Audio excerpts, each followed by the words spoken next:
I'm just sharing my little delivery today from Amazon. Sweet Caroline, bum, bum, bum. Good times never been so good. So good. Let's cut her open.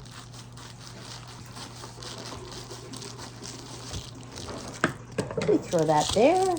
I'll let you guys peek in. See anything? Yay! It's my tempered glass cover for my phone. So, let me throw that like that. So last week I put new covers on our phones, and I had a plastic and I had a glass. So I put the glass one on Sean's. I put the plastic on mine, and it was so horrible. I had to peel it right off. So I ordered this, and I'll be happy to put this on. Now, let me just read it. Sometimes you get 2 or 3 to a box. This did not really say. Oh, it does. 3-pack. So I'm going to get 3 tempered glass and 3, I believe, for the, what do you call it? The camera at the back. Let's open it up. You guys aren't on my tripod. You're just sitting on my phone stand. So hopefully you're getting a good view of this. All right, came in a nice box. A display box. I don't know if I've ordered this specific one before. I didn't see the one that I had ordered last time. It's a lot of tape. Ow. Yes, that was my finger in the way. Ta-da! So, oh, this is different. So you get the little cleaning wipes. There's actually 3 of these. And there's a product warranty card. There's a case to help you put it in, so it does say top and bottom on it. Kind of similar to the one I had. Jet Ek, it's called. And then the 3 tempered glass are right here. So there is 3 of them. 1, 2, 3. Yeah. Very easy to put on. You just got to follow the instructions. Clean your phone and everything, and it's glass. Yeah, so I will be putting that on my phone. All the better to see you with, right? All right. We'll catch us in a bit. Oh, and I forgot to mention, this one didn't come with the cover for the camera on the back. So I have one on my phone, but yeah, this was around the $10 mark. It wasn't very expensive, but it would have been nice to have had an extra one of those, because I used all my camera ones up, but that's okay. This will do for now. So that's what it looks like. Screen protector. Now I do have the iPhone. What do I have? 13 Pro. I have the 13 Pro. So that's what this one is for. I never know what I have. I have scatterbrain. Ultra clear, 9-hour hardness, tempered glass, scratch resistant, and highly responsive. For, you know, when you're touching your screen. Yeah. Oh, it says right up there. For iPhone 13 and 13 Pro. Caroline didn't even see that, did she? Sean's in the background there. He's cleaning out the coffee maker. It's got a lot of grit in it. I guess it's from the water where we live here. Anyways, talk to you in a bit. Hi everyone, and welcome back to another video. So I hope everyone is doing well and staying warm. It is beautiful here if you're inside looking out the window. Tonight is going down to -35. So I've been making warm, hearty meals for us. What did I make yesterday? I've been using my Crockpot a lot.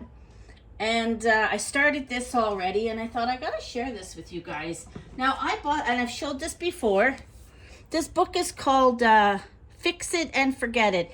It's a slow cooker recipe. And I had bought these, I'm gonna say 3 years ago at Dollarama. I took the price off, but anyway, it was from Dollarama. I bought 4 of them, so I bought myself one and one for each of my daughters. My oldest daughter loves her. She cooks from it all the time. So, sorry. So what I cooked, let me go. I'm just going to show you what I'm making today. Oh, I've pinpointed them off. Anything that I have already made. Oh, I want to make this as well, this special banana bread. I've got 4 bananas that need to be used up. Hearty Irish soda bread, so you can make bread in your slow cooker, which I have not tried yet. I always just bake it. Let me see what I made last night.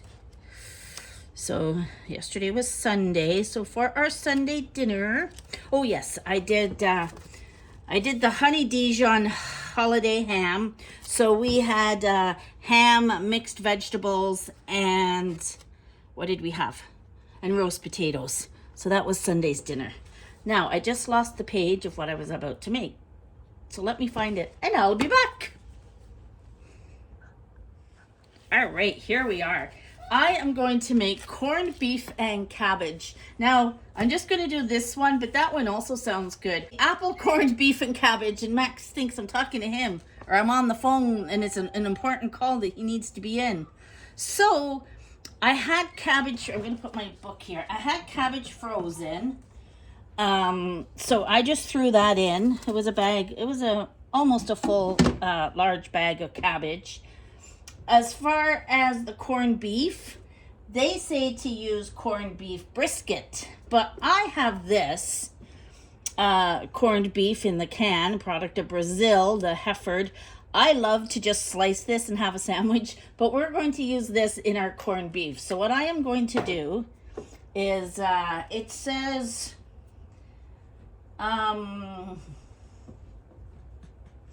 half to a whole head of cabbage cut into wedges. Well, that's probably a half a cabbage. We're going to do, says 3 medium onions. We're just going to do these 2. We're going to quartered, so you're only quartering them. And then it said to put carrots, 5 to 6 carrots. So I'm going to use, it's only Sean and I. So I'm going to cut these up. They're going in there. And what I'm going to do now, this says to put everything in and cook on low for 3 hours. I'm going to let all the veggies cook, and then when it's close to time, an hour away, I'm going to put this in. So hopefully it won't fall apart, but if it does, not a big deal. So I'm going to cut these carrots, throw them in, cut these onions, throw them in. So, and 3/4 to 1 1/4 cups of water. So I guess you just want to make sure your veggies are covered. So I'll be back. All right, I'm finishing off the carrots here. I love to use this to cut with, and I'm kind of being noisy about it. I'm not one of those chefs that can just go like this. Anyways, let's get these all cut. That's my 3 carrots. I'm not going to work, well, maybe I should. Some of these are too big. Let's cut those in half. All right. Sean usually cuts my veggies for me, but I got this one under control today. All right, so that's all my carrots. These are pretty big from that big one I had. All right, escapees. Let's throw that in. Now, I don't know how this is going to turn out, but we're going to see together. I know some of you want my pizza dough recipe. We have not made pizza yet. So when I do, I will do that. All right. So I've got the the cabbage in and the carrots. I'm going to go cut these 2 onions into quartered. So I'm just going to go do that. All right. I have quartered these. Took longer than it should have. Caroline struggles. So let's throw those in. This is full already of just vegetables. We're definitely going to have lots of leftovers. I have my water, but I'm thinking I should add a beef. Don't judge. I hacked away at the box one day. $1.25, and I had 12 cubes in this. So we're down to the last one. I'm going to add this beef cube to my cup of water just to give it some flavor. Because all it's saying is salt and pepper next. So I'll be back. All right, so I've dissolved the one and a quarter cup. It's 1 1/4 cup of water, and I dissolved that beef cube into it. Now I know that my cabbage is going to have a lot of moisture to it because it's frozen. So I'm just going to, yeah, see, it didn't dissolve, but that's okay. I'm just going to mix this up, and I'm going to turn, yeah, look, you can see it's going to have a lot of water in there. We'll just keep an eye on it. The other thing it said to put in was salt and pepper. So my salt and pepper is over here. I love these little spoons that I got. Oh, I don't have a lot of salt in there, but yeah. So we're just going to sprinkle it on, and we'll come back and salt it as needed. So I did 1 1/2, whatever that is. A Todd. It's a Todd.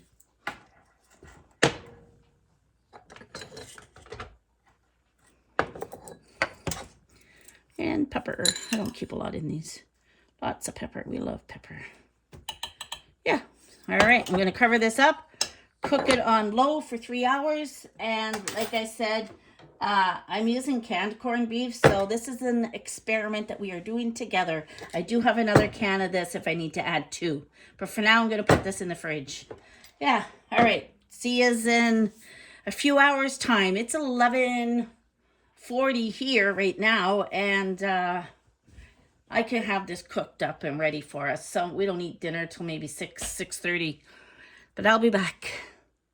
All right, I thought I'd share the recipe with you here before I put my book away. So corned beef and cabbage. It makes 8 servings, and there's only 2 of us, so we're definitely going to have leftovers. The prep time is 30 minutes. The cooking time is 4.5 to 5 hours. Ideal slow cooker size is a 5 or a 6 quart. I did get it wet there. So you need 3 to 4 pounds of corned beef brisket, not in a brine, cut into 6 to 8 pieces. We're going to use the canned one. So 3/4 to 1 1/4 cups of water, which I added more to the 1 1/4 cups. 5 to 6 carrots cut into 2-inch, 3-inch pieces. I did 3 carrots. 3 medium-sized onions, quartered. I did 2. Salt and pepper, we did that. And then 1/2 to a whole head of cabbage cut into wedges. You're excused. I like to buy cabbage and cut it and freeze it. It actually cooks faster that way than to try to cut it and cook it right away fresh from the store. All right, so number 1, grease interior of slow cooker crock. Well, I never do that. 2, place the corned beef in the slow cooker and add water. We're doing things backwards here. I'm a lefty. I'm allowed to. All right, number 3, place carrots and onions around the meat, if possible, pushing the vegetables in so they're at least partly covered by the water. Sprinkle salt and pepper over all. Number 4, cover and cook on low 3 hours or until instant read meat thermometer registers 125 degrees when stuck into center of brisket. Excuse me. Again, we're not using a brisket. Now, number 5, add the cabbage to cooker, pushing down into liquid to moisten. Turn to high and cook an additional 1.5 to 2 hours or until meat registers 145 and vegetables are tender. So as you can see, Caroline is doing things kind of backwards because I put the cabbage in and I put my carrots and onions in, and we're going to wait and put the corned beef in last. So, yeah. Variation, add 3 medium-sized potatoes, peeled or unpeeled, cut into chunks, and add to step 3. Okay, sorry, my camera just shut off for some reason. Anyways, variation was add some potatoes. I was thinking about adding the potatoes into it, but I think I will do either a mashed potato or a roast potato with it. I'll decide that later. Now, there's a little tip too. You can prepare the cabbage separately in a large soup pot. Place wedges in kettle and add 1 cup of broth from your cooker.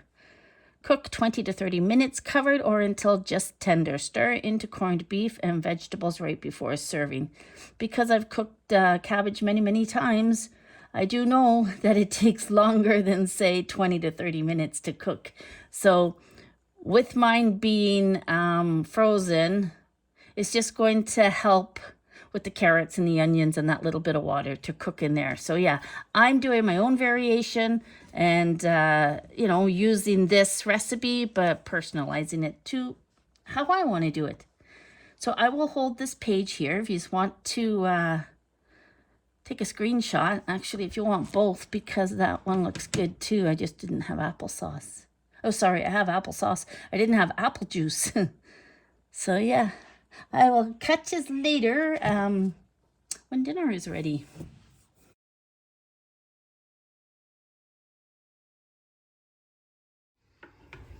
All right, so we got about 1 hour to go, and we've thrown in this big chunk of corned beef that we had. So I'm just going to kind of put it in the middle here, and we'll let her cook for another hour. I'm going to do mashed potatoes. Yeah, oh, sorry for the steam.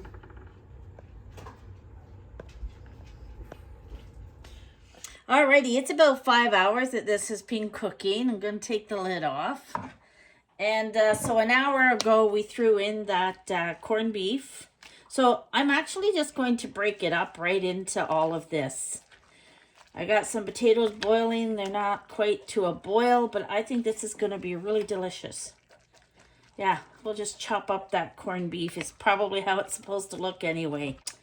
We have our onions and our cabbage and carrots cooking. Yeah, so this is going to be dinner. Just waiting on the potatoes, and then when I dish it out, we will be back. My sourdough are not doing very well. Our temperatures are cold. It's dropping down to minus 35, and so I don't know. I'm feeding them and putting blankets around the, or blanket. Maybe I should put a blanket. I'm putting tea towels around them, but I was talking away to you and my camera went off. So here's a closer look at my sourdough. So I did feed them. They're not rising. That's about where, when I poured them in. This one did rise a little bit, but not enough. Like I said, it's too cold. I have them sitting on the stove here, trying to keep them warm. But nothing's happening. I don't want to... I did try sitting them on a heat pad, but then that kind of made them look gross, and I had to, you know, clean them all up and redo them. So I don't know. We might have to put sourdough bread on hold for a while till the weather warms up, because it definitely does not like this kitchen. I think the whole place is too open, and it's not warm enough for it. Yeah, so I'm just waiting on these potatoes. They're starting to boil. And then we're going to sit down and enjoy our dinner. Right, dinner is served. So this is what my plate looks like. So what I did was I used a ladle with holes in it to drain out the water, and mashed potatoes. And it tastes really delicious, so it does. I had to put my sweater on because it's getting cold in here. What do you think, Sean? It's very tasty. Yes. So we are off to enjoy our dinner. I'm going to say cheers to everyone. I hope you're all doing well and healthy and warm. It is dropping down to minus 35 tonight. I put my sweater on because I can feel the temperature dropping. It's like 6:20 right now. And it just got dark. Isn't that nice? Anyways, take care, and we'll catch us all. Stay warm. Catch us all on our next video. I have a couple of Temu orders coming in, so hopefully they'll be in the next couple of days, and I'll be back. So until then, take care. Bye for now. Sweet Caroline, bum, bum, bum. Good times never been so good. So good.